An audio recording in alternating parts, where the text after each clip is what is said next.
Bienvenue à tous pour cette dernière journée du Mondial Football de Montaigu. Pour disputer la 5e et 6e place, le Cameroun affronte la sélection japonaise. Après une demi-heure de jeu, c'est le numéro 16, Masaki Koyama, qui envoie le ballon à l'opposé de la surface, à Soma Takigawa, qui élimine le défenseur. Une belle passe en retrait vient offrir le premier but de la rencontre, signé Kiyota Tatsunu. Un but à 0 pour le Japon.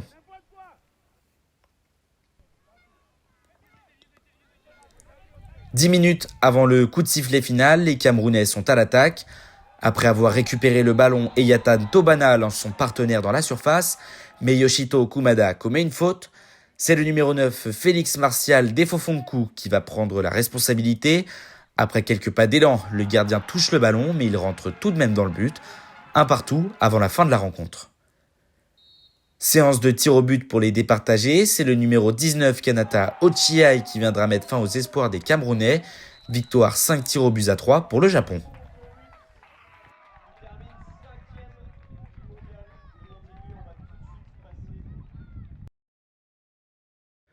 Pour cette deuxième rencontre, la Chine et le Mexique jouent pour la 3e et 4e place. À la 30e minute de jeu, Davian Kimbrou va intercepter le ballon au milieu de terrain. Il va essayer de trouver une solution sur le côté droit et c'est finalement à Noé Mota qu'il va la donner. Noé Mota qui va tenter de trouver une solution dans l'axe centré à un de ses partenaires. Après un cafouillage, l'action profite à Alberto Santiago Cisneros. Une action collective qui va permettre aux Mexicains d'ouvrir le score.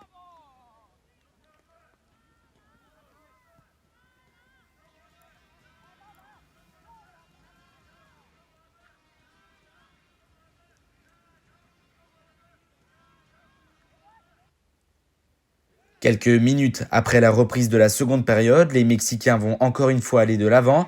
Cette fois-ci, c'est le numéro 11, Edgar Vargas, qui va tenter d'aller au but, mais Xiao Wang va commettre une faute dans la surface. Un penalty tiré donc par Edgar Vargas qui va trouver la lucarne.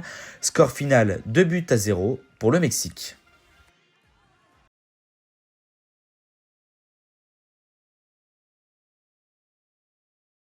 Direction la finale de ce tournoi de Montaigu U16 entre la France et le Portugal. Après un début de match dominé par les Français, les Bleuets déclenchent la première flèche. Centre de Amin Hamdani pour le serial buteur troyen Christ Batola. Le contrôle est parfait, la reprise encore mieux et ça finit au fond des filets.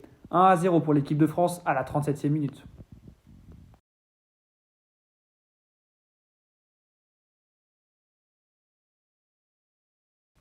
On revoit ce but, un super enchaînement de Chris Batola, auteur déjà d'un triplé en demi-finale face au Cameroun.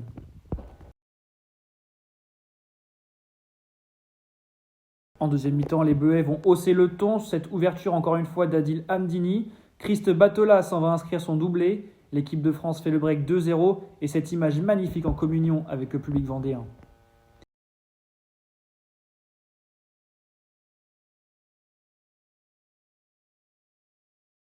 Quel ballon délicieux de Adil Hamdani, le Lyonnais double passeur décisif hier après-midi.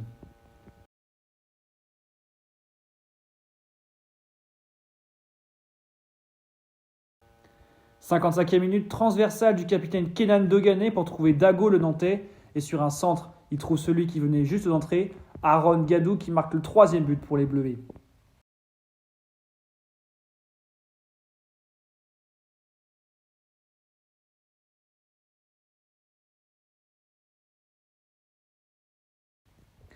Mais alors que les Bleuets continuent à dominer, les Portugais vont revenir au score par l'intermédiaire de Gustavo Guerra sur une erreur défensive des Français.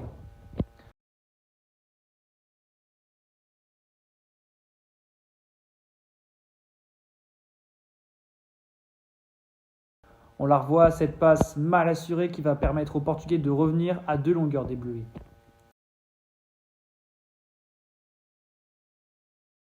Un coaching gagnant avec l'entrée de l'Auxerrois Mathis Tonneloué qui va redonner 3 buts d'avance aux Français. Ce centre magnifique de Aaron Gadou.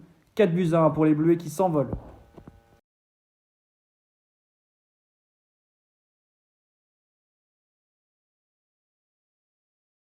Et encore une fois, quel travail de la jeune pépite du Stade de Reims.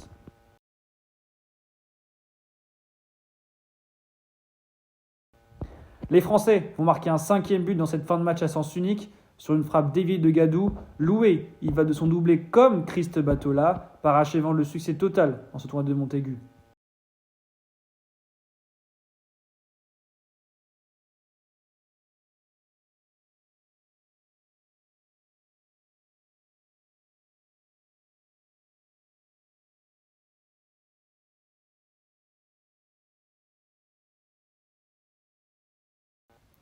Et ça part de là, de Mathis Tonnet-Loué, il trouve Yacine Adich, le Strasbourgeois, et sur un superbe enroulé, Doué trompe le portier portugais.